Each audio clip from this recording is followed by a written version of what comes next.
Hey y'all, welcome to Gadfly, the podcast about third parties, fringe candidates, and generally weird American electoral history. I'm Dusty Wilson. I'm Una O'Leary. And for today's episode, we have a special guest because we are talking about the 2024 Libertarian National Convention, a topic that is wildly varied with so many B, C, and D stories, just subplot after subplot, and my brain just can't hold it all. So I figured it'd be important for us to bring on someone who has an encyclopedic knowledge of this sort of thing. So our guest today is a journalist for the Independent Political Report. She has had articles featured in the Telegram and Gazette, Commonwealth Magazine, the Houston Chronicle, and the Kansas City Star. And she's appeared on ABC News, Sky News, and Vice World News. And is also our first ever elected candidate on the pod. She served as a library trustee, constable, and a member of the Regional School Committee. Jordan Willow Evans, welcome to the pod. Hey, thank you for having me. I felt compelled to also jump in and be like, "Hi, Jordan," when you introduce yourself, but like I have good pod etiquette, so yeah. I'm not going to do that.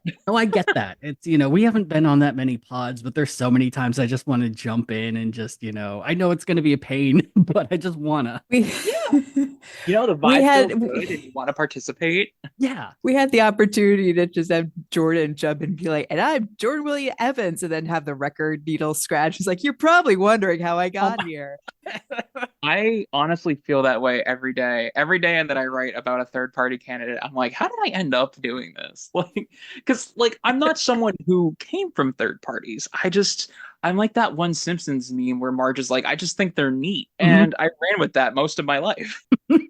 It's pretty super excited to be talking about the Libertarian National Convention, though, because I have followed LNCs for a while now. I used to, I used to just live tweet them back when Twitter was Twitter. And I think I started that in 2018 because the LNC does these off-year conventions where the real mischief and mayhem for the party tends to happen, and it's the proper presidential year conventions where you get a lot of this more mainstream drama. But if you really want the dirty, it's those off-year conventions that are best. But yeah, so I've been doing this for a while, and this is certainly this was the most engaged LNC that I've seen from, I guess, outside figures, unless you include Gary Johnson and Bill Weld back in 2016. But even then, that didn't get the kind of eyes that this convention got, for better and for worse. Also, I keep hearing, I know you're saying LN as in Nancy C, but I hear, and my brain just keeps twisting it to LLC, which I feel like is appropriate for the libertarians. You're just a small business, man. I swear some affiliates, some groups certainly operate that way. At this point, I've seen so many different political parties, but few are like the Libertarians. Yes. That's why they're my favorite. You can always expect something really kind of fun, at least in every convention, whether it's, Daryl Perry asking if you're going to have to get a license for your toaster next, or if Dan Behrman's going to wear his giant yellow no taxation hat again. It's always kind of fun, and at times feels very pure. It is. It is fun, and it's a certain kind of purity. But it's also the kind of fun where it's oh my God, how do I explain this to my other friends? Yeah. I'll get people who send me pictures of very blatant libertarian references and things that they've encountered in the wild. Mm-hmm. And then I have to explain to them that I know this person and they're real and they are a lot less goofy in person than they lead you to believe. Mm-hmm. But no, it's just a normal part of the libertarian experience. Well, to get started, we should probably talk about the lead up to the convention. And, we did a previous episode for the 2020 convention where we brought up the Reno Revolution, I suppose. The Reno Reset. Yeah. Yeah. With Angela McArdle taking over the Libertarian Party and turning it from probably one of the biggest tent parties, at least especially in the third party purview, into a very hyper-focused, weird party. Yeah, so I have some thoughts about what Angela McArdle has done with the Libertarian National Committee, which is, as everyone I'm sure who listens to the show knows, is the national body of the Libertarian Party. A lot, and I've tried to explain this to folks, but a lot of what I've seen the LNC do, and in this case I'm referring to the committee, but the LNC under the McArdle tenure reminds me a lot of libertarians I encountered back when I was first getting involved in politics politics in like 2008, 2012 with the Ron Paul campaign. And it is a lot of the same kind of folks with the same kind of objectives. I just remember because at that time I was like fresh out of high school. I actually joined the Libertarian Party myself pretty quickly because I'm looking at the other two parties at the time and I'm like, all right, you have the Dems, and I happen to grow up in a relatively conservative household and thought like, well, I can't rally behind them. Like that goes against everything I've been taught and what my family considers dear. And then I look at the Republicans and I'm like, but these guys are just incredibly lame right now. So the Libertarians drew me in because I'm like, I'm a free thinker, trademark. And at the time, Ron Paul, who had like an insanely good ground game for someone like Ron Paul, his focus got to me, and they leaned really heavily on this fact that, oh, if you want to see liberty in your lifetime, you need to get out of the Libertarian Party. That doesn't mean anything. All the real libertarians are backing Ron Paul, and to really do that, you have to become a Republican. You have to get involved with the organization. You have to caucus for delegates, so on and so forth. So like that was the big MO for like a long time. And then it seems to be the case that when the liberty movement kind of got consumed, if you want to say it like that, by this more modern, almost like Libertarian Nationalist Alliance, Libertarian Populist Alliance, that kind of shriveled away. And around the same time, I noticed that similar elements were now moving over to the Libertarian Party and or rather I could say moving back to the Libertarian. And there are plenty of reasons as to why that might be the case. I mean, we've read articles about how there are allegedly groups of people who are trying to circumvent the influence of third parties for the benefit of like the Trump campaign. And I mean, whether that was the case or not, I can't say. Timing certainly lined up, but again, we don't know for sure. But with that said, you're seeing these elements return back to the Libertarian Party, and there are a lot of folks in the Libertarian Party at the time who probably either saw these elements leave the party, back Ron Paul, and went about business as usual, or people who became libertarians since then who had no previous engagement with it. So it certainly felt like a kind of more conservative aligned takeover of the party, and that friction, that was what McCardle and company rode into power, but also that's largely responsible for why you have all these mini skirmishes just breaking out all over in the party, because you have all these people with very different definitions of what it means to be a libertarian trying to do the one true libertarian card, which just doesn't work because you have extremely different types of libertarianism. And in the American West, we really only think about one particular branch, and these are people jockeying over the definition of that branch. So you're seeing it play out that we're talking about like leading into the convention. You're seeing it play out in certain delegations. Michigan was a big one. Michigan to me was the biggest of the ones to kind of go through this because that actually brought in the court system, the judicial system, which is crazy because this was an intra-party affair. This was something that historically the courts don't want to meddle with because parties are private entities and they have their own particular bylaws, and whenever a court has to get involved with this, they have to act on the bylaws as they're written, which some party bylaws are weak, some party bylaws are eclectic, and they have to get themselves in that mindset to deliver sound judgment, which is really hard. So depending on the party and the bylaws. So that to me was always the biggest delegation to run into issues. But you also had some delegations that had skirmishes actually on the floor of the convention. Oklahoma was one. There was a third one. I have it written down somewhere. I want to say it was Wyoming. Apologies to Wyoming if I am wrong, but I'm pretty sure it was a W delegation. But beyond that, and I learned about this after the fact, but there were even some people having issues with individual members of certain delegations because they were brought up in that legal letter to the LNC contesting the results of the presidential nominating process and certain officer delegates. And certain officers rather. And I want to say one of them was like, oh, you had a New Jersey delegate participating in like Ohio, or you had so minor things like that. Yeah. There were two states in particular, but because of the closeness of this particular convention, people who have issues with how it played out are trying to lean into some of these sweaty application of bylaws to seat delegates to try and invalidate them and say, well, this is actually wrong. We don't have people in these positions. LNC, do your job and reappoint people. So you could understand how that, in conjunction with the fact that you have this massive cultural war just kind of breaking out inside the party, mostly blind, mostly out of light from normal politics and the mainstream, because most people don't understand the internal world of the Libertarian Party. Right. But like, it really is kind of an ongoing fight for the soul of the Libertarian Party in the open. And yet people still largely outside of the party don't see that. They just see libertarian and assume every single thing that comes out of this can be attributed to libertarian and libertarianism. So it's giving it a pretty weird name right now. Well, and also before the convention, the Liberal Party, which formed out of all the libertarian parties that split from the party at large, forming their own group. In New Mexico, you have, I think it's the Free New Mexico Party is kind of operating as like a libertarian party as well. And all the splintering is incredibly interesting. And I think you make a really good point that a lot of people, or a lot of normies, I suppose we could say right now, when they hear libertarian, they think, a bear walks into a town, or like, Ron Swanson or things like that. Those are like the two pop culture points that people think of, and that's about it. Which is crazy, because it used to be that when you said libertarian, people thought of Ron Swanson and they're like, oh yeah, that guy from Parks and Rec, super funny, love that show. Yeah. But now when you say libertarianism, some people go, oh, like LPNH, which is really bad.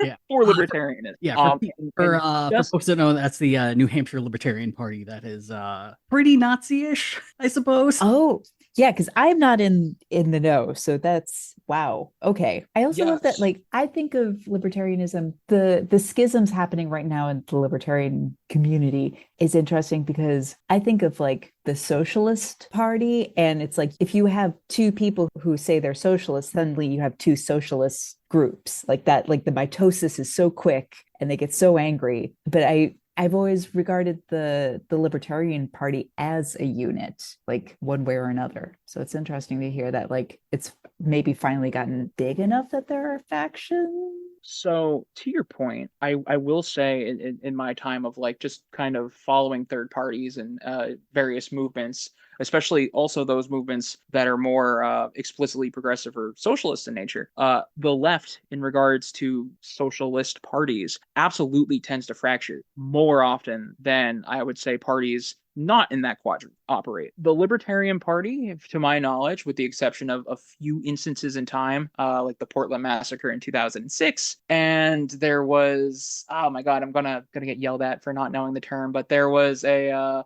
major decision in the earlier days of the party where they effectively said, you know what, we are a minarchist party and not an anarchist party. That was a big one. But the most recent one before this that I can think of was the Portland Massacre, where they effectively watered down the platform. And when that happened, you ended up with a small split in the party, very, very minor. The Boston Tea Party, a couple libertarians who really hated what happened in Portland. What? Yeah, they tried. It's not quite the same Tea Party as came to define Republican politics in the early 2010s. But that was Charles J., right? Yes, Charles J. I want to say Thomas Knapp was the VP in certain states. I think they only had ballot access in 3 or 4 states. They definitely would have gotten a survey. It's really sad. I remember. I strictly remember the VP in some of the other states was Marilyn Chambers, the softcore porn actress. Oh my God, really? I don't even know if I do that. Yep. Incredible. One of the few political buttons I still own. So. Oh my God. Hell yeah. But yeah, so to your point, like the Libertarian Party and other movements that are a bit more, I guess, off the typical duopoly spectrum, they tend to have a bit more lasting power when it comes to these internal squabbles. What's happening with the Libertarian Party right now is certainly the largest kind of fissure I have ever seen, and that I'm personally familiar with as someone who's extensively studied this stuff. But yeah, no, the Libertarian Party largely is able to withstand this because at the end of the day, you know, they still have the same kind of objectives, the same kind of goals. Sure, they have different approaches to getting those goals, but by and large, with this mantra of being, well, well, you do you and we'll do us. You can have people coexist in this big tent kind of party. But now that's a little bit different because you have people who are a lot more open about the fact that they are a particular branch of libertarianism, like the more right-leaning libertarians that want to have a free society, but also have particular proclivities towards social issues, which certainly influence how they engage with electoral strategy and social outreach. And that is turning off a lot of people who have been in the party for the last, like 6 or 7 or 8 years. And this is the first time they're seeing this kind of response. Baby's got to get a theory. Yeah. Also, Dusty, just to go back before I forget, but for clarity, I would say that the Libertarian Party of New Mexico is the Liberal Party USA affiliate. And it's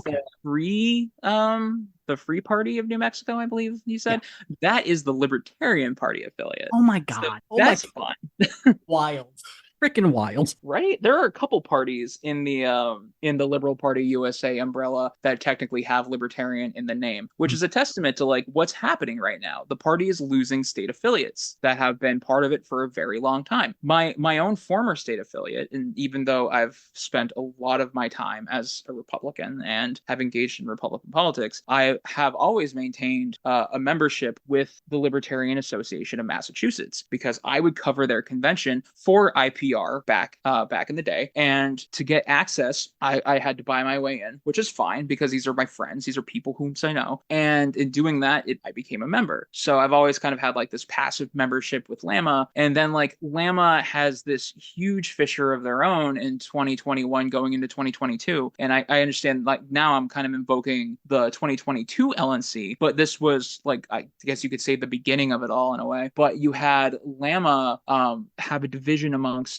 its membership over the topic of certain hate speech and language, and should it be tolerated in the party? Should people be able to say these certain things? Should people be should there be consequences for these actions? 47 members were expelled from LAMA, including a couple members of the state committee at the time, and those members would come back and say, hey, we don't agree with this. We're calling for a special convention so we can fill in the state committee with our folks as outlined in the bylaws if we have a special convention. LAMA did not recognize that special convention under the leadership at its time, so you ended up having two competing conventions, which is going to be a recurring theme for certain other state delegations like Michigan later on. And both of these conventions selected their own leadership. They selected their own list of delegates. They sent those lists of delegates to the LNC and effectively put the ball in the LNC's court to decide who is your state affiliate. And I think when that pattern started happening, when more delegations started doing that,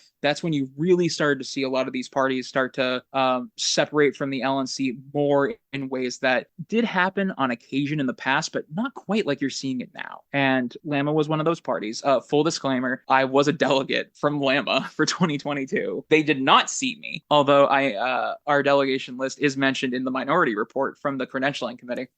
It became a thing though. Like it became a thing where the LNC would have competing lists of state delegates and then have to make the choice of who's the official delegation. And once 2022 came and went, I would say it became very easy to resolve these issues because you would see the LNC favor those delegates and those delegations, which obviously favored them. But but then that's not the free market at work, Jordan. What the hell? Well, this isn't the free market. This is the Libertarian Party.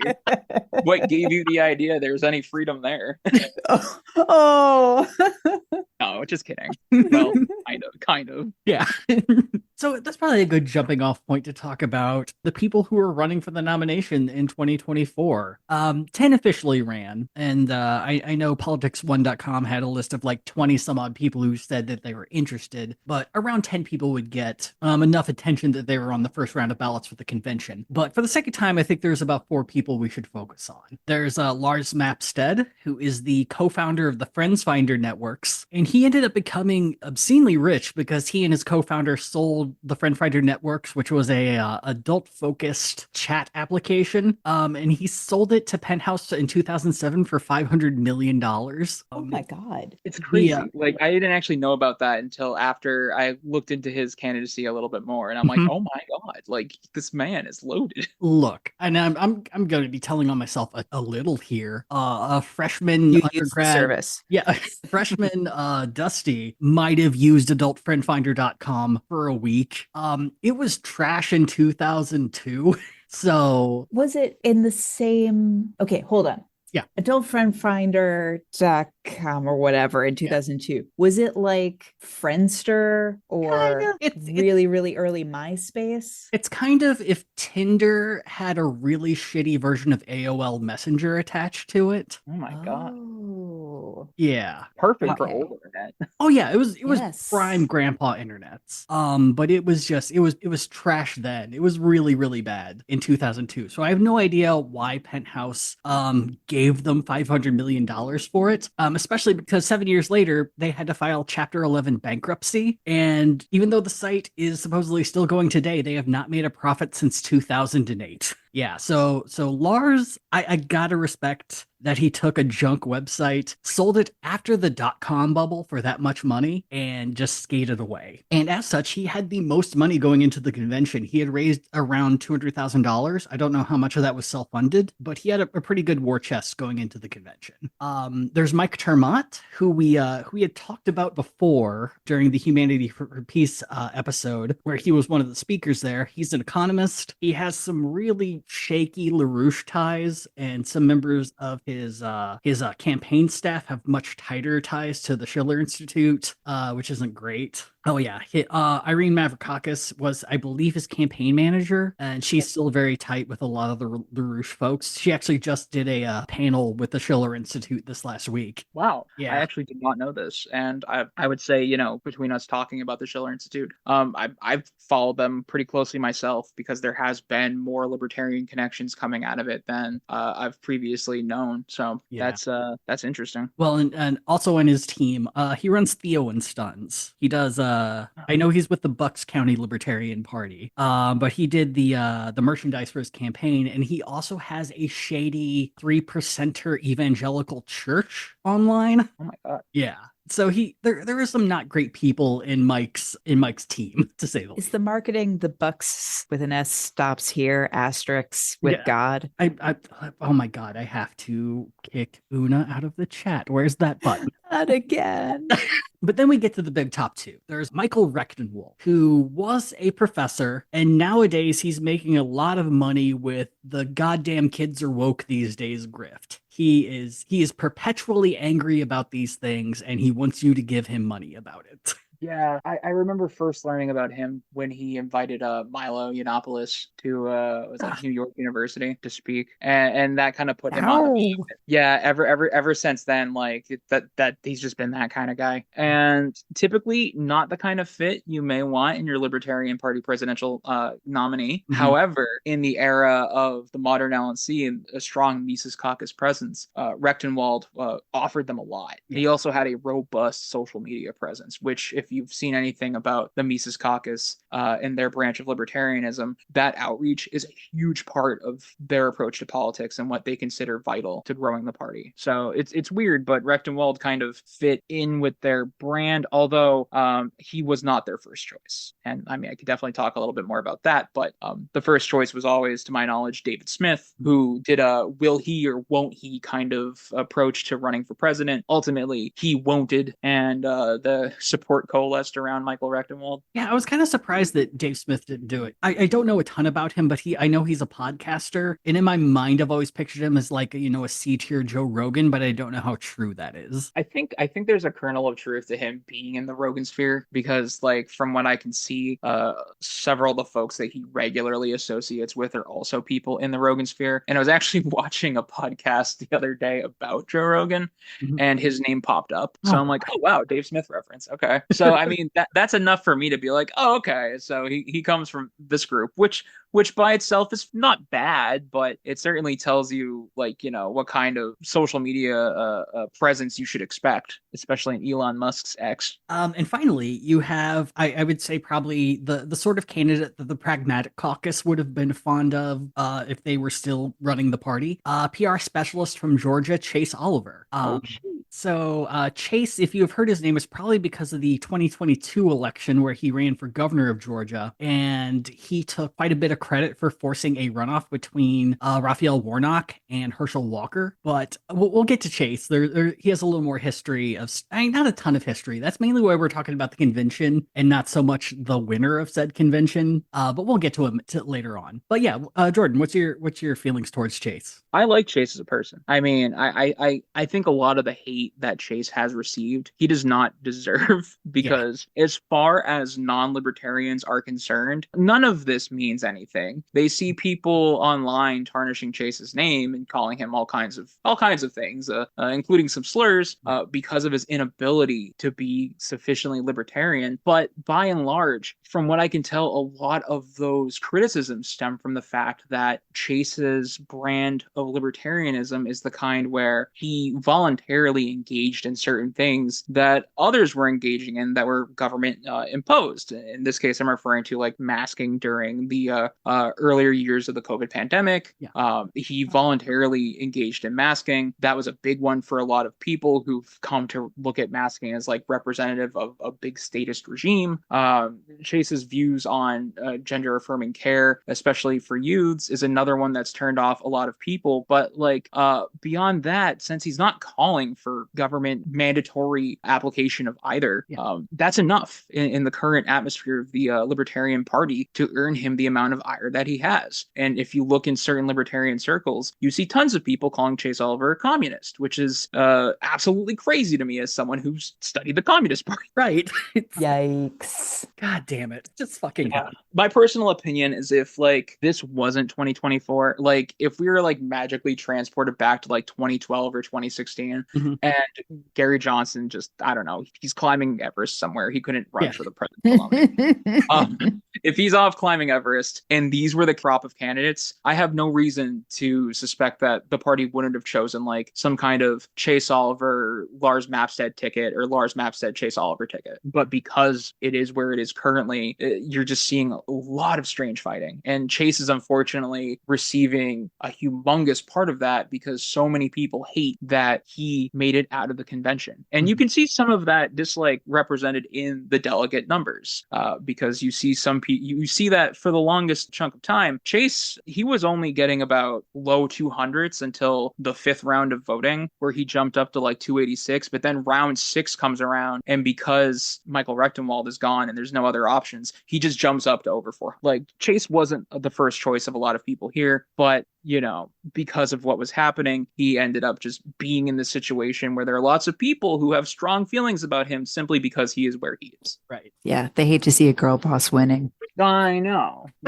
So Angela McArdle, the chairperson of the party, desperately needed this convention to make money. And the Libertarian... And as, you know what? I just want to jump in and say, as a former low-budget performer, I feel this. This is incredibly relatable. Continue. Yeah, agreed. There were a lot of moments like reading how the party was nearly broke and she hired her boyfriend to raise money for the party. Totally, probably legal. I don't know. But it definitely had the sort of thing that if it were a theater production I was involved in, I would expect every single day to start 15 to 30 minutes later than stated, just to, people might show up. We gotta hold the door for a little bit. Who hasn't had a crew that subsists mostly of people's like spouses / significant others at the time? Yeah. Of course. I used to do municipal planning for committees and councils. Where do you think I pulled my volunteers from? If I knew you or if we were related, well, unfortunately, I need you to come in on Saturday. 100%. Yeah. You don't get much of a say. Yeah. But yeah, so what was your feeling prior to the convention with all these money woes, with ticket sales not being where they needed to be, and then Angela making some really strong choices as to who would be speaking at the convention? I had my own concerns. mind because, as I mentioned earlier, I've followed a lot of Libertarian National Conventions. And one thing you should know about LNCs is that they are really good at not following the schedule. Like the agenda of the day is constantly subject to changes because the LNC, because they pride themselves as libertarians on having this kind of format for running meetings and conventions and everything. You could just walk up to a microphone and be like, I move that we bring the chair elections before the debate, which, if memory serves, they did that. Yeah. Oh, yeah. So, like, knowing that that's something that can happen, even in the years where there isn't expected trauma, you still see people who will either, like, fight for their right to Robert's rules as long as possible. And it's really hard to plan around that when that's happening. So I kind of like, you have this convention with a lot of high profile speakers. They're going to just cram them all into a normal Libertarian National Convention with convention business. I didn't know what to expect. Yeah. I assumed it was going to run over, and that was something I didn't see a lot of people immediately talking about because by other people, I mean libertarians who had other concerns and thoughts at the time about what was happening. But like, I expected that to be the case. And by and large now I understand that because it did run over in some regards, the party is now paying more than it had initially planned to. And I don't believe it is going to make its money back. I don't know how much in the red they quite are, but this is a conversation that's actually kind of happening in real time with information about what the convention made versus what it took to put it on, kind of coming, like, trickling out as we get more. But I had a lot of concerns, especially since you have these more major party folks who were coming to speak, particularly, former President Donald Trump himself. And I had no idea what to expect with that, because how are they going to accommodate a man with his kind of posse, let's say? Right. And especially sure someone enough, who does not adhere to a time limit for speaking. oh my God, no, of course not. Nope. And sure enough, and this was a fear of mine, and I kind of felt bad for the libertarians who were in attendance because I've been to a few Trump events. I've been in the Trumposphere, and I briefly worked on policy for a group for Trump's DOE. It didn't get approved. Definitely too pro-trans. But knowing how he conducts himself and his supporters conduct themselves, I was expecting there to be a massive influx of Republicans, in general, Trump supporters, who would show up just to support Trump and to see him, because there are people who live for that. And that's exactly what ended up happening. I got an email. It was either the morning that Trump was scheduled to speak, or it was like the night before, but it was the young Republicans, and they're like, hey, Trump's going to be speaking at the Libertarian National Convention. We're going to flood it with our supporters. And I'm like, yep, here it comes. And that's exactly what happened. And there are some pretty sad videos that I've seen. One in particular is security bodying poor Star Child into a chair. And if you don't know who Star Child is, that is their name. It's just Star Child. They are a longtime party member and frequent delegate from California. You've probably seen them in pictures of libertarian events, especially national ones, because every convention, they always wear the most fun clothes. And they, at this most recent convention, they were protesting Trump during his speech, and security just threw them into a chair.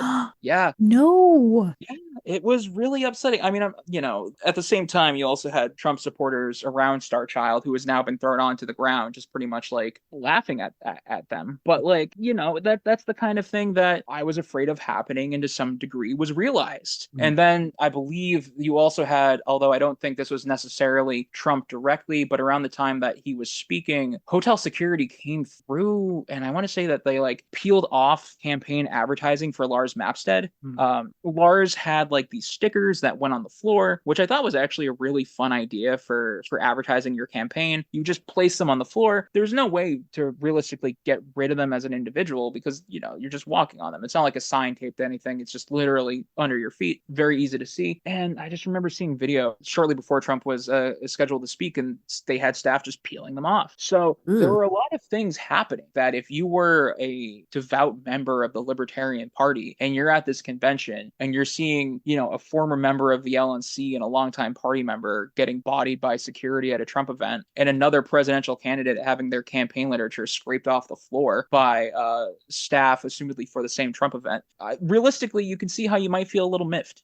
Right. Well, and not just Trump being there, but Vivek Ramaswamy was also invited, and Robert F. Kennedy Jr. spoke as well. Yeah, I mean, so now that we know a little bit more about Kennedy, I'm almost willing to give him a pass on trying to speak to the LNC, because he seemed to have approached everyone and everything. Mhm. He liked to tell people a lot that he just likes to reach out to other campaigns and see what's going on. Mhm. So, like, okay, Kennedy showed up. Okay. Yeah. But like, the influx of Republicans was certainly something, because prior to this, even those Liberty Republicans, with the exception of the last few years, largely couldn't be bothered with libertarian events. I mean, don't give them lip service. I remember I used to be an avid user of the Ron Paul forums, the Liberty Tree forums back in the day, and Thomas Massey had an account there. Oh my God. So like that was my experience with them, and to the extent that they would engage with libertarians. But yeah, I got to say, I was really surprised to see so many of them participate, so many Republicans and liberty-oriented Republicans participate in some form with this LNC. And again, I think that it's because the culture of the party finally shifted to such a point where they feel comfortable being seen here. Plus, with former President Trump in attendance, that's your get out of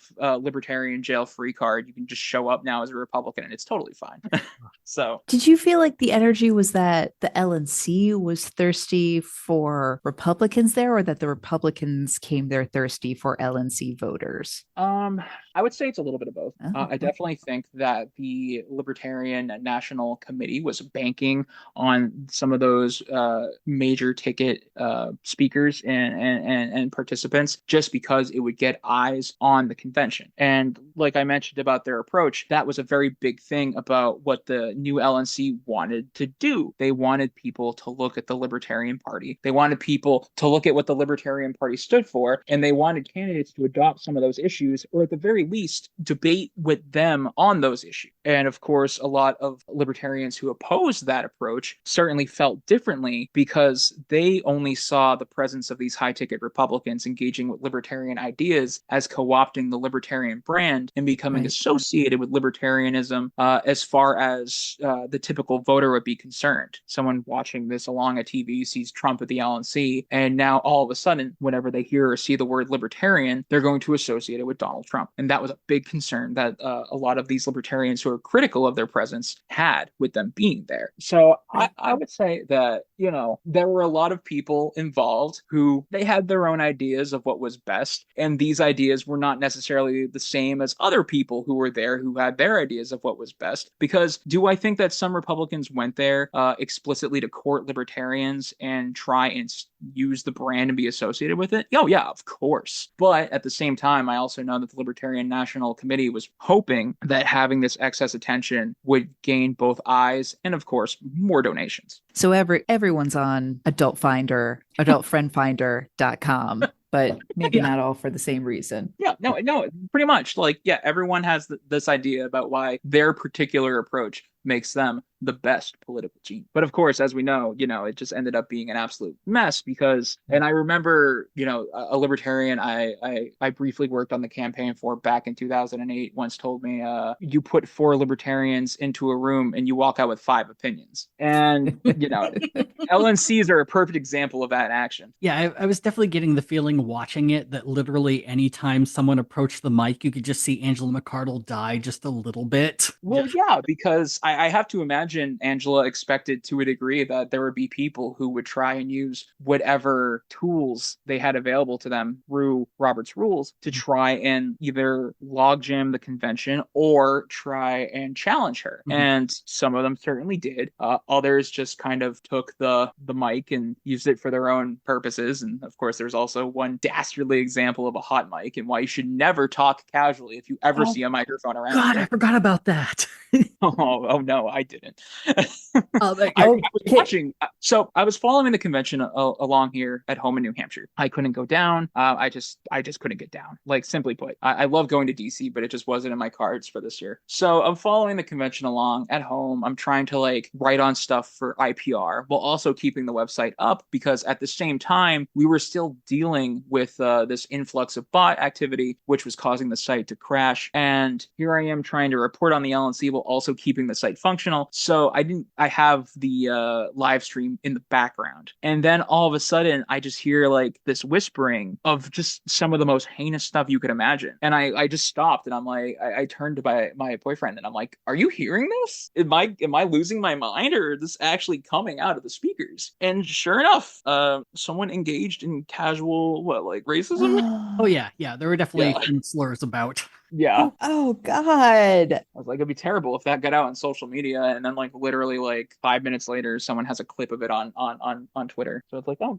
great, good. What did we learn today? It's Stay away from mics. just wild. Yeah, no, it was a wild convention. It was more of a nail biter than the last few that I covered, because and I don't know if I'm getting ahead of myself here, but the results were a little unexpected. Yeah, I mean, this is a good segue. Angela won her race. She won re-election, but she also lost the vice chair and the treasurer position, which is very strange. It was very surprising to me. I think that was at least the first sign that the Mises Caucus didn't have everything locked up going in, and I was very surprised that wasn't the case, because it kind of seemed like that was all they were doing before the convention, just like pushing aside ticket sales and everything else, just shoring up to ensure that they would be able to maintain power for at least the week. Yeah, I mean, I don't think folks expected it to be as close as it was for any of those races, because like there was so much going into this, with folks being so energized to, as they put it, reset the reset. Mm-hmm.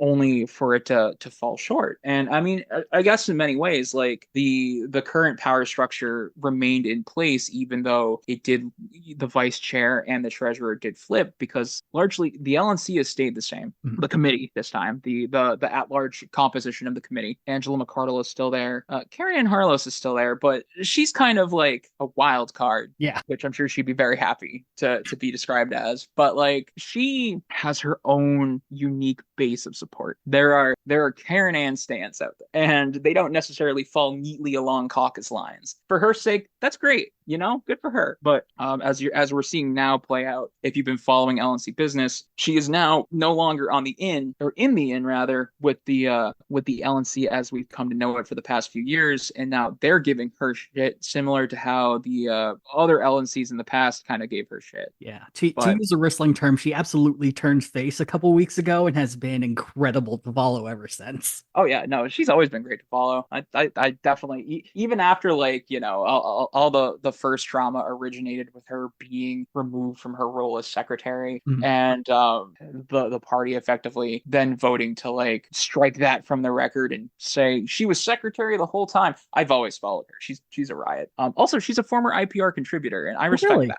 Oh. Yeah, Oh. back in the day, way back, like before any of this current crop, before I came along and took it for George. But no, yeah, that the closeness of some of these races, it's just the general atmosphere of like everything going on was just anxiety. Right. If you could summarize the convention. Yeah, I definitely got the feeling from whoever was on the mic running the show at the time, whether it was Angela or Karen, or of course I'm blanking on the guy that they had occasionally running things. It definitely felt like no one had an opportunity to relax. And I assume a part of that was also being sleep deprived and just, for hours on end, just going and going and going and having to open Robert's Rules of Order just to figure stuff out. It felt very stressful to watch. It was. I'm sure it was more stressful to be involved. Right, but yeah, no, it was it was a lot to take in, and I didn't know what to make of it.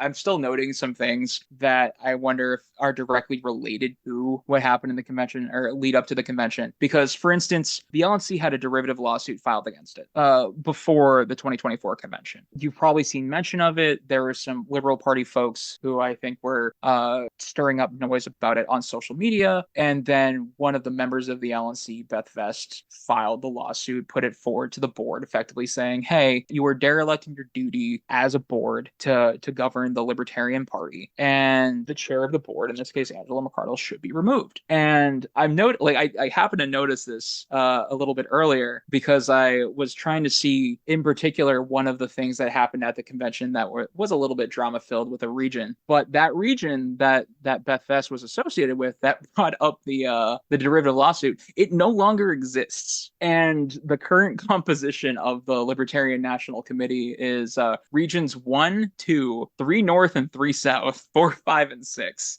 And I can't help but feel a little bit Soviet to me. It's like, you went against the institution, so we struck you from existence. My God. Jeez. I have no idea if that's true. I'm not saying that's the case, but it certainly reads that way to me. Well, I think it probably is a good time to talk about the 7 rounds of voting for the presidential nominee. So correct me if I'm wrong here, but pretty much anyone can nominate anyone for the convention. You just have to be a member of the party, and it has to be first and seconded. Is that pretty correct? I believe you have to file your intent to run with the party. So like that was Donald Trump was nominated by someone. However, he was deemed to be ineligible as a candidate because he never filed. But everyone else could do it. Like RFK Jr. was able to do it because if I recall, Nicole Shanahan was there along with some supporters, and they just like quickly filed the paperwork I think like the morning of the roll call vote. Yeah, and he joined the party for like $20, so he was like a paying member, like an associate member or something. I see people joke about Trump appointing a libertarian and then going with RFK Jr. because he's technically a member. God damn it. Fucking hell. I don't like him keeping his promises on accident. It's not. Fuck. Yeah, our Libertarians for RFK was very interesting to watch. I will say my personal favorite is all the nominees get a chance to talk ahead of time. But as we say often on this podcast, the most feared and underestimated candidate in American politics also ran, and that is none of the above. And the speech given for none of the above is probably one of the best nomination speeches I ever heard. It just warmed my heart. Look, who gave it? I don't remember. I know he had a pineapple with him. Oh my God. I'm drawing a blank on who gave it to. I'm sorry. Oh, it's okay. I'm gonna look this up. But Noto was the real comeback kid, going from 11 votes in the first round to 300 in the 7th round. Yeah, none of the above being a run. All right, yeah, we'll get to the details on this, but yeah, it's amazing. So Robert F. Kennedy does lose in the first round because he doesn't reach the voting threshold. And the big 4 that we talked about, Lars Mapstead gets knocked out in the 4th. You get to the 5th round, and it's Chase Oliver, Michael Rectenwald, Mike Tremont. Mike Tremont ends up losing, and I personally was like, well, this is the moment that, Rectenwald's going to end up winning. He was leading in the voting pretty much up to the 5th round as well. And then Chase pulled a bit of a coup because earlier in the week he had announced that he was going to be choosing someone else for his VP, and then seemed to work out a deal with Mike Tremont to make him the vice president, and gets endorsed by Mike Tremont, which seemed to be the thing that pushed everything over to Chase Oliver. Yeah, I mean, there were a lot of people who were mad about that. And first off, to provide some context, Chase had announced, I want to say like either the week before or the week before that he was going to go with the Indiana party's vice chair, Kristen Alexander, as his VP choice. And I took a special interest in his selection of her because it was one of those like fun, weird occurrences where she was 34, but she would technically be 35 in time for the presidential election. So it counted. But like, I love when I love when people do stuff like that because it brings up so many questions and then gets people asking about some of these things that are just part of our laws. But yeah, so he originally went with Kristen Alexander, vice chair of the Indiana party. And I would say in the beginning, it went about as well as expected because a lot of Mises folks that were in attendance did line up behind Michael Rectenwald. There were, even though they didn't fit, as you put it, the top 4 candidates, there were a couple other candidates who were running in the first few rounds that kind of ate into Rectenwald's base of support, like Jacob Hornberger, who, oh my God. Yeah. he had his own arc leading up to the convention where he was just, if I recall, just absolutely flummoxed with the way the LNC was treating entry into the convention and like the candidate speeches and all that. But like to my knowledge, Jacob Hornberger he was the Mises guy before. And his base of support he was like old school pure Mises in that he was all about economics, whereas I don't really think he kind of bodied the same kind of outreach approach that the modern Mises caucus tends to value now.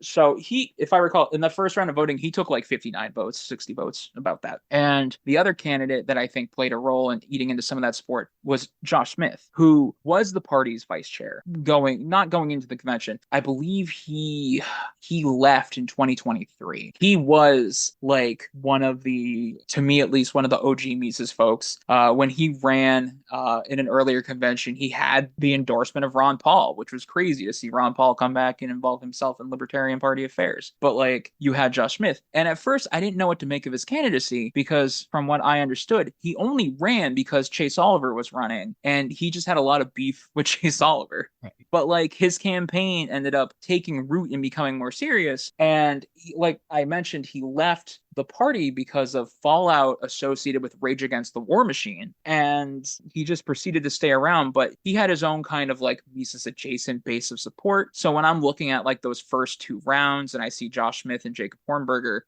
my assumption was that when they did eventually drop, because they weren't getting a lot, like I think Josh had like 70 votes in the first round, maybe like another 60, 65 in the second round. And then, as I said, Jacob Hornberger maybe had 60 at most. I had to assume that if those two dropped, their supporters would largely go to Rechtenwald. But between the three of them, that was the ceiling. At least from what I could have, what I assumed, that was going to be the ceiling for Rechtenwald, because as I said, he's very controversial. He presented himself online in such a way. He was a bitter pill to swallow for a lot of Mises folks who were sold David Smith, but then ended up with Michael Rechtenwald. So he started off strong, but if you go back and look at some of those numbers, by the time he got to the last round before he was eliminated, which was the sixth round, he had only garnered like another 100 delegates, like 120 more, whereas Chase ended up picking up like 250 more. So could things have gone differently? I absolutely think so. If the Mises caucus had coalesced around a different kind of candidate, there's no guarantee that Chase would have won. They just, fortunately for Chase, they ended up going with a candidate who had a pretty firm ceiling of support. I'm kind of wondering, because this is my own little pet theory going into it, because Rechtenwald was given the honor of the rebuttal speech after, I believe, Trump finished speaking. Oh my God, yes. It ended up being that speech. Yeah, it was a bit of a train wreck. If memory serves, after like 15 minutes of like not making sense, he angrily left the stage or something. Yeah, I need to check, but I'm pretty sure he said it was because someone gave him an edible. Yeah, yep. Iconic. Yeah. How much do you think that might have sunk his ambitions, or do you think it affected nothing at all going in? I mean, this is the Libertarian National Convention, and crazy shit flies all the time. So I have to assume that did not do much. Okay. I mean, it made for like amusing bant online, but beyond that, I don't think it swayed too much. Were there a couple people who probably changed their mind because of it? Sure. But I don't think it was enough to overcome the gap that opened up between Chase and Mike Rechtenwald after Mike Dermott threw his support behind Oliver. And oh my God, I didn't even mention that. But if you are to believe what the creator, the president, I think he since stepped down, but the creator of the Mises Caucus, Michael Heiss, after Mike Dermott threw his support behind Chase Oliver, he went up and he grabbed the mic and he tried to say, like, we also offered Mike Dermott the vice presidential position. Right. For Rechtenwald's campaign. Yeah. So that made a lot of folks mad at Mike Dermott because they just assumed like, oh my God, he sold out to Chase, even though we also gave him the opportunity to be Veep. By the time that he had gone up there and did it, like, voting was already maybe barely halfway through into that round. And while there are surely some people who ended up voting for Chase Oliver at that point, I don't know if him saying that was still enough to sway people over to Michael Rechtenwald. Yeah, I would agree with that. Yeah, I just think at that point it was just kind of like, you backed the wrong horse, sad to say. Yeah. As soon as Tremont made that endorsement, it was like the first moment where it was like, oh shit, Rechtenwald's actually going to lose. And this might actually turn out okay. And it was crazy because Rechtenwald was winning until he wasn't, which I imagine sounds a little silly to say, but like if you look at those original numbers, like he led in every single round until the sixth round when Mike Termott was eliminated. But like again, he hit that ceiling. But like between rounds 4 and 5, Rechtenwald hit 319 votes at round 3, 335 at round 4, and 334 at round 5. At that point, like that was effectively his ceiling. He ended up getting a few more for round 6, but again, not enough to really win it. Yeah. So it was a wild field though. And for those of us who are also history buffs, this was probably the longest running presidential nominating race at the LNC, at least in my lifetime of being a registered voter. Right. Like people compare this to the 2008 where it was Bob Barr versus Mary Ruwart, but that only went to 6 rounds. This surpassed that. So this was the kind of anxiety-ridden, smoke-filled room party deciding that, you know, you read about in history books, which is partly why I like third parties, because they keep that tradition very much alive and well. It's not a coronation, it's a bloodbath. It is so much more exciting when when the tally comes in. Waiting for the votes, not so much. But yeah, those moments are really wonderful. And to give an idea, in the 6th round, Chase Oliver does beat Mike Rechtenwald 423 to 382. But this would only give Chase 49.5% of the vote. And to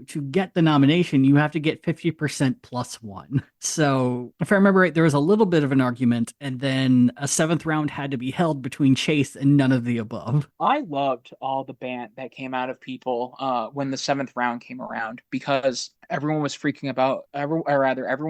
out about what happens if Noda was to win. Yeah. And if you've looked at some of the leadership elections in the LNC, even as recently as 2022, Noda has won. Or rather, at least Noda put people in this position. If I recall in 2022, when Josh Smith was elected vice chair, he was elected against Noda. So like this is not something that can't happen. This is something that runs the risk of happening enough that you should probably familiarize yourself with what happens if it does win. And in this case, had Noda won, my understanding of the situation, and I had to do a little bit of homework to find out, because a lot of folks were asking in those last few hours, like, oh my God, what happens if Noda wins? There would have been no nominee. It wasn't like, oh, well, Noda won, so technically it goes to the next person, which I think is what Nevada does with their variation of Noda. Technically, it's just on the ballot, but like if you're in a general election and you still if Noda still beats you, I'm pretty sure it goes to the second place finisher, although I could be wrong about that. But I'm kind of offended by that. Like I agree with the Libertarian Party rules, which is like, no, the majority voted none of the above. Ergo, it's no one. I mean, oh my God.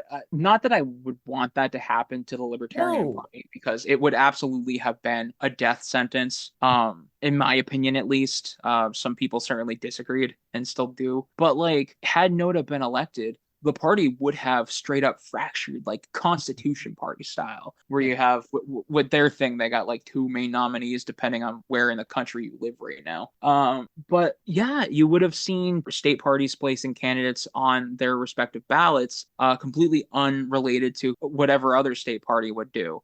There may have been an instance of like, I don't know, like maybe some state parties joining together and doing like these little compacts, like we're all going to put Chase Oliver on the ballot here. And I'm sure there'd be some who would say we're going to put Michael Rechtenwald on this ballot here, so on and so forth. But like that's way too complex for the modern American voter to think about. I gotta be real. Like, had a party done that and had multiple nominees in different states, the typical voter would just like tune out. But since that didn't happen and Chase was the nominee, now you only have to contend with the occasional state affiliate deciding that they want nothing to do with it, even though he is the nominee per the convention. And of course, as I mentioned earlier, there are those folks who are still very adamant about fighting this and who have sent legal letters to the Libertarian National Committee saying, hey, we really don't think Chase won this. We have concerns with how certain state delegations were seated.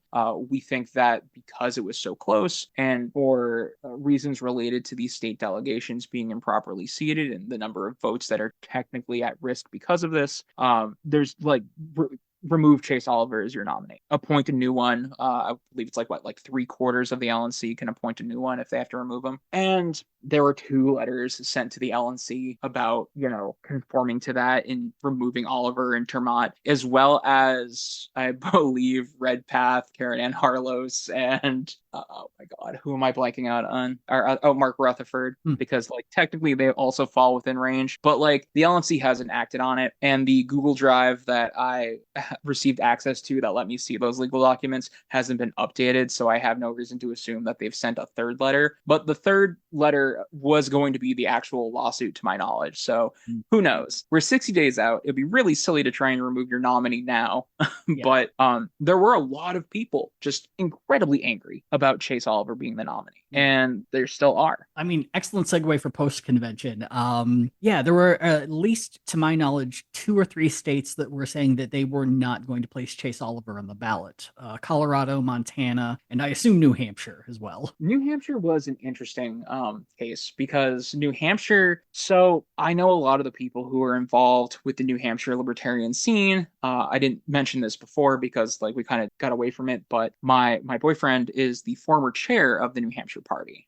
Briefly, he was vice chair, and then when the chair at the time stepped down, filled in for like the remaining few months. So through him, I kind of got like this view on this lay of the land for libertarianism in New Hampshire, which is already like the mecca of libertarianism. So that was helpful to see. But the scene with the Libertarian Party up here in New Hampshire is that Chase Oliver campaign and the campaign of their gubernatorial candidate up here, Steve LaFally, apologies to Steve if I got his last name wrong, but they went in together on canvassing, collecting petitions. So they hired someone who was formerly involved with the party in New Hampshire and in Massachusetts, and I think they're also a former LNC member, ran this ballot access drive to collect signatures. And even though the New Hampshire party had openly said, we will not support Chase Oliver, we will not help him, technically, when they said that, they were paying someone to collect signatures on his behalf. Of course, they're not going to say. I think they may have like alluded to it, and there was nothing they could do at that point, but they still wanted to get their message across. Right. But yeah, I want to say there was a 4th state. Oh yeah, Tennessee. Oh, Tennessee was also, Tennessee ended up going with a joint ticket, or rather, I say Tennessee, but it was really the chair of the Tennessee party putting out a press release on party letterhead on the party account, even though it's technically not the party who it came from, saying that they were going to run Clint Russell, who incidentally, I believe he was the guy who got to debate Vivek at the LNC because he won the internet poll. Oh yeah. I don't know, like I think Dusty, you might be aware of this, but Una, if you're not, the LNC had a poll where members could vote on who they wanted to see engage in some friendly bant with Vivek Ramaswamy. And it followed like this segment related to the VP, the potential VP choice. And they ended up going with Clint Russell, who was not the VP and who was like the choice of a lot of these Mises folks who wanted to see him debate Vivek Ramaswamy. So digressing to current times, the Tennessee party ended up tapping a ticket of him, he being Clint Russell, and then his VP was Josie Glavic, who is more commonly known as the redheaded libertarian on social media. So you have like 4 states that were pitching a fit about having to place Chase on the ballot. The Colorado party outright was said that they were going to back Kennedy and that they were going to place Kennedy on the ballot, which was a whole other can of worms because that opened up a huge squabble with the party's national secretary, Karen Ann, filing the certificate of nomination for Chase Oliver and Mike Termott on their behalf in her capacity as, I believe, the LNC secretary, which just set off this chain of events that has led to the LNC largely clashing with her now. But in those other states, Montana, I don't believe they ever had the ability to not place Chase on the ballot. And I want to say that they have since put Chase on the ballot, so that went nowhere. Not sure what's happening in Tennessee yet. I need to check in, but I know that they were very adamant about, as I said, putting Clint Russell and Josie Glavic on. And then in New Hampshire, which has bothered me to no end, because typically our Secretary of State's office has been super helpful about just answering like casual questions for me. They have not, like, they just keep giving me a runaround. But I was told that a group of petitioners had collected signatures to place RFK Jr. on the New Hampshire ballot using the Libertarian line around the same time that the initial petitioning effort I told you about collected enough signatures to place Chase Oliver on the ballot on the Libertarian line. And someone had told me at the time, who had more experience with the party, or rather with the laws of New Hampshire than I, that in order to be a recognized candidate in New Hampshire, a presidential candidate, you have to file a certificate with the New Hampshire Secretary of State's office during a time frame like the first and second week of June, maybe like the first and a half to like the third week of June. And someone had done that for Kennedy as a libertarian. And if you're familiar with what Kennedy was doing in New England earlier in the year, he had already collected signatures to get on the New Hampshire ballot under the We the People Party label back in January. He bragged that he did it in like a single day. And he also, because I believe his campaign actually said it, he filed the paperwork to appear on the ballot under the We the People Party during that time period with the Secretary of State's office. And what I was told was that a candidate can only do that once. You can't file two certificates of nomination under two different ballot lines. So that called in the question, like, who collected these signatures for Kennedy? What would have happened if the Secretary of State's office received both sets? Would they have put Kennedy on the ballot under two ballot lines? Because it is allowed in New Hampshire. And on several occasions, we have had libertarians appear on the ballot for the same race twice. Because so long as the party isn't a recognized party by New Hampshire government, you are free to run candidates on that ballot label on the general election ballot for the same races. Knock yourself. It happened in 2008.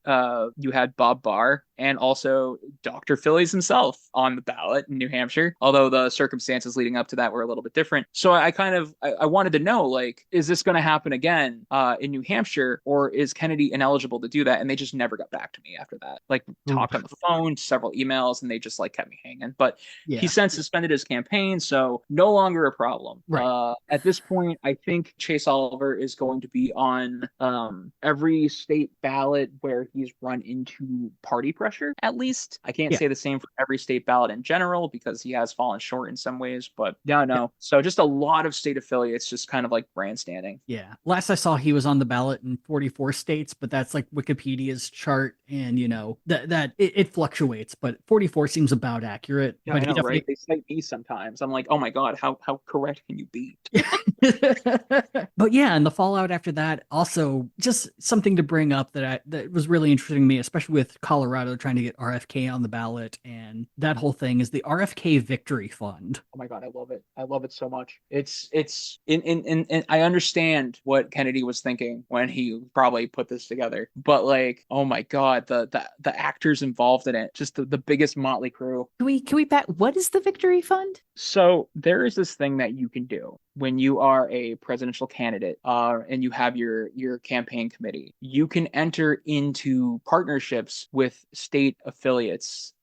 Typically, let's use the Republicans for example, and then I'll digress over to Kennedy because that's where it gets messy and fun.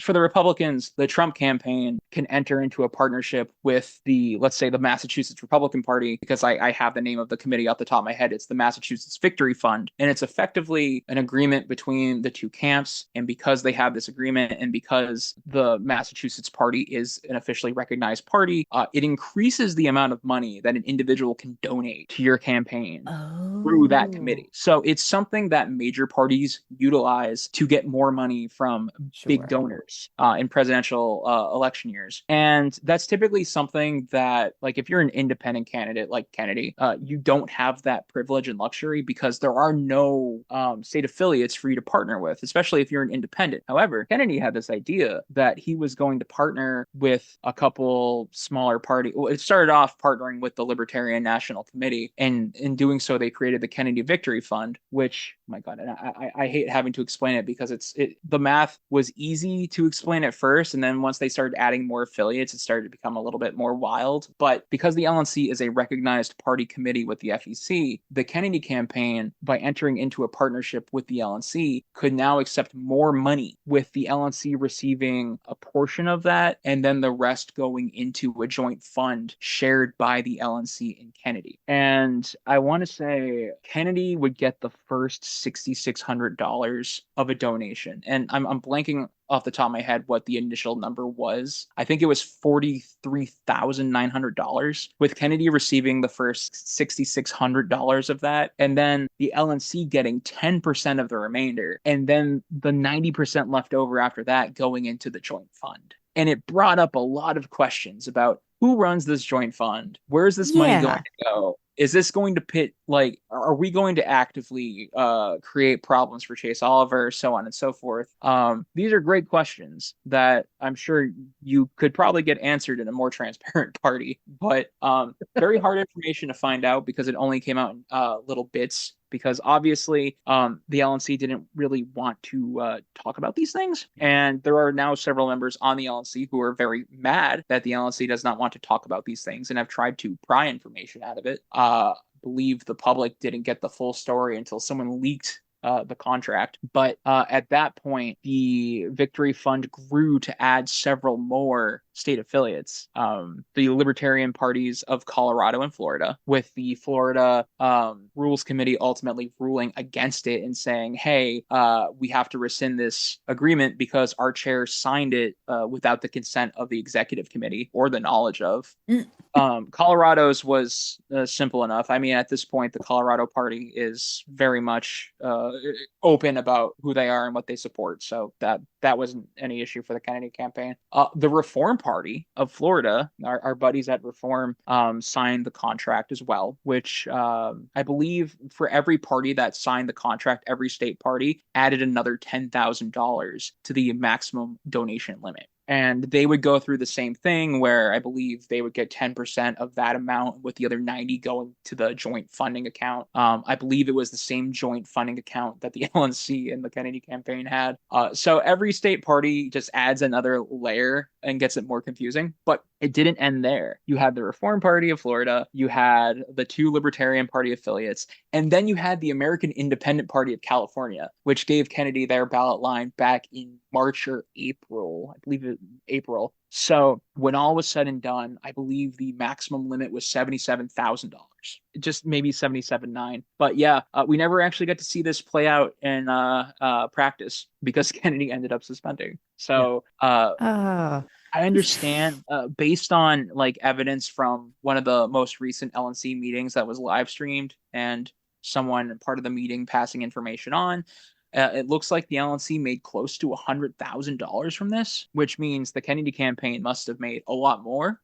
Yeah. But it just never ended up going anywhere. And the agreement is still in place. Right now, as we're talking, you have people on the LNC trying to question the agreement and look into it and be like, hey, maybe it's time that we back out of this because a lot has changed since we entered into it. By the way, and I didn't mention this, but the way the Libertarian National Committee entered into this agreement wasn't even fully public. The executive committee entered into it with the rest of the board finding out after the fact, which ended up creating like a big to-do about, again, transparency. So, you know, all these things are happening, and the LNC, which has this list, which typically allows it to just air its dirty laundry out and every other good thing that makes for an article, they just aren't right now. So it's a mess. But yeah, this agreement is just something that I don't think anyone expected to happen, especially with all the other players involved. So, yeah. But yeah, LNC is still in it as of this moment. Oh my God. Yeah, no, it feels like you're in a house shared with 5 other friends your senior year of college, and someone realizes that they could get a really good credit card deal, but everyone has to be in. And by the way,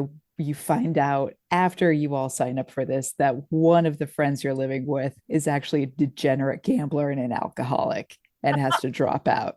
Like, it's and they've also taken the majority of the money from the credit card. The finances of like, I just hope the LNC is able to like retain that 90% of the money. Oh, I mean, like that's one of the things that people have questions for is what's going to Yeah. happen with that remaining money because we have to assume Kennedy's not he's since suspended his campaign, and as readers on IPR will like to remind me, suspending your campaign is very different than ending your campaign, and because of that, I have to continue to refer to Kennedy's campaign as just suspended. I Yeah. can't say that he's dropped out yet. They won't let me. Oh They my won't. But because of that, he can still take this money, but where's it going? I mean, I have my theories.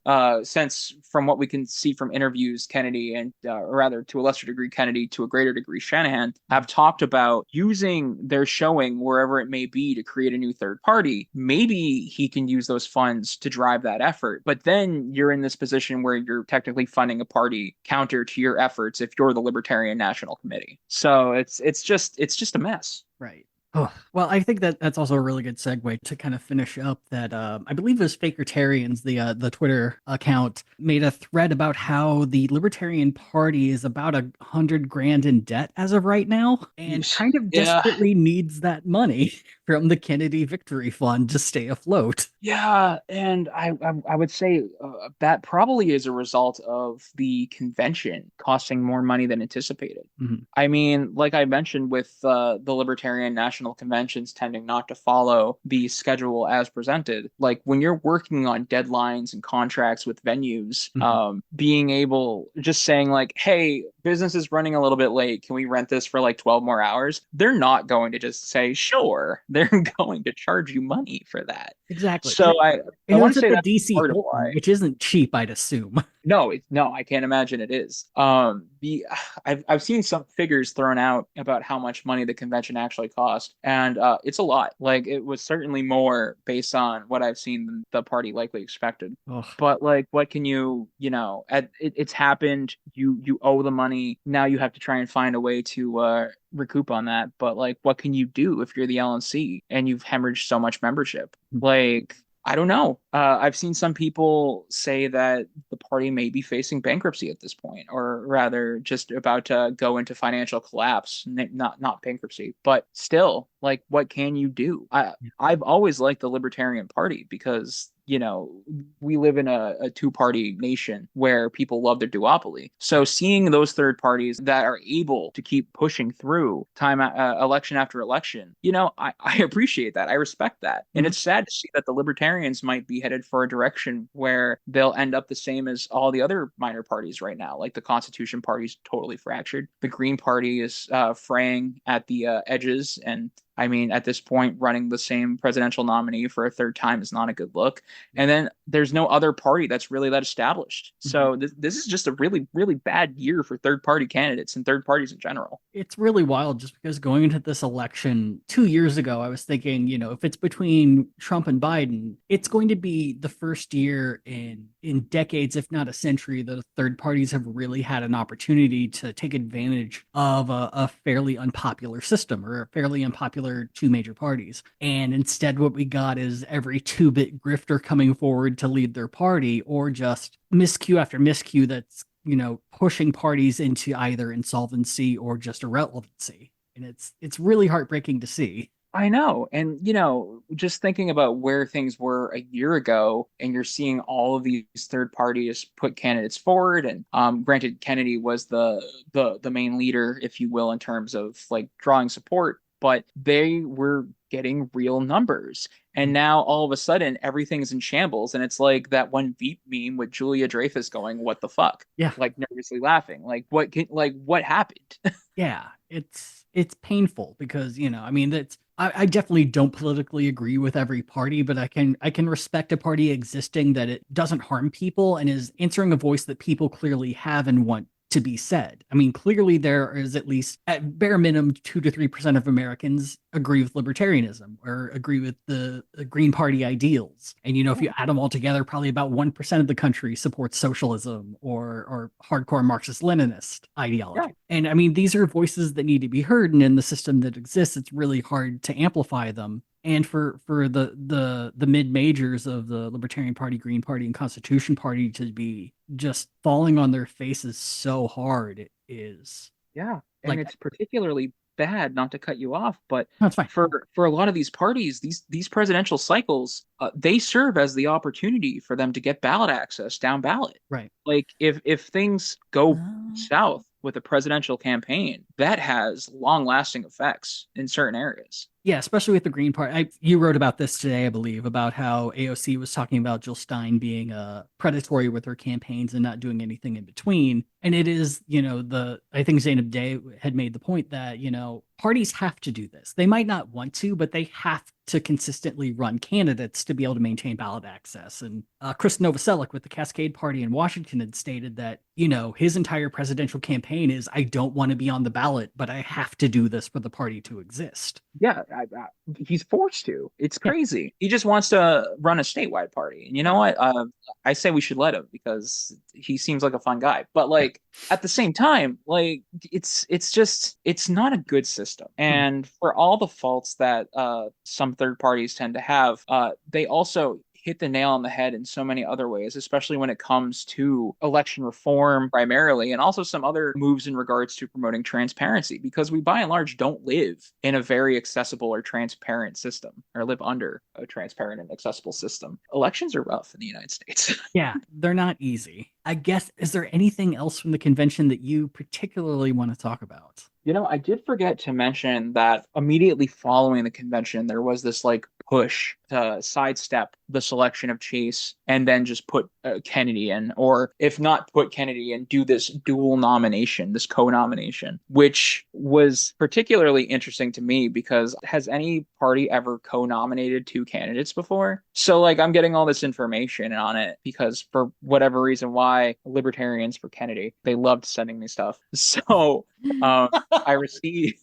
this strategy on how can the party co-nominate Chase and respect the will of the delegates, but also still run Kennedy in certain states. And thinking back on it now, I almost wonder if that was like the progenitor or the predecessor for what would become the Kennedy Victory Fund. But like, no, it was wild. Like Kennedy had this strange effect on certain libertarians. It makes me wonder if there are people who really love the idea of sticking it to the system, and I understand that, but who are willing to view any example of opposing this oppressive system that we live under and how it impacts these parties and these voices of other candidates, and they just immediately marry themselves to this movement because it's successful in angering that system, even though that particular candidate and or movement has very little else to do with them and their personal beliefs and philosophies. Right. You might say he wormed his way into their hearts and minds.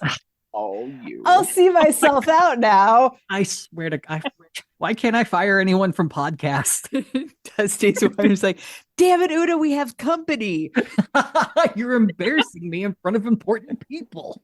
Oh, God. Well, that was typically where we'd go over Chase's platform, but we are running a bit long. So I'd highly recommend going and checking out Chase Oliver's platform on his campaign website. It's pretty traditional libertarian. I don't think there's anything super shocking there if you followed libertarian politics. Really, about the one thing that I did notice I love is that he actually defines how long he thinks term limits should be, because a lot of people say they support term limits and then move on to the next topic without details. And for him, he wants them term limits to equal 12 years for elected officials and for appointed federal officials as well. So if you are like appointed to a job in the State Department, you got 12 years and then you might get reappointed or someone else might get it. I actually wasn't aware of that about Chase's platform. And I'm impressed because a lot of people don't think about the appointeds. It's always the elected. It's always the boilerplate, like, like 2 terms for a senator and maybe like 2 or 3 terms for a congressman.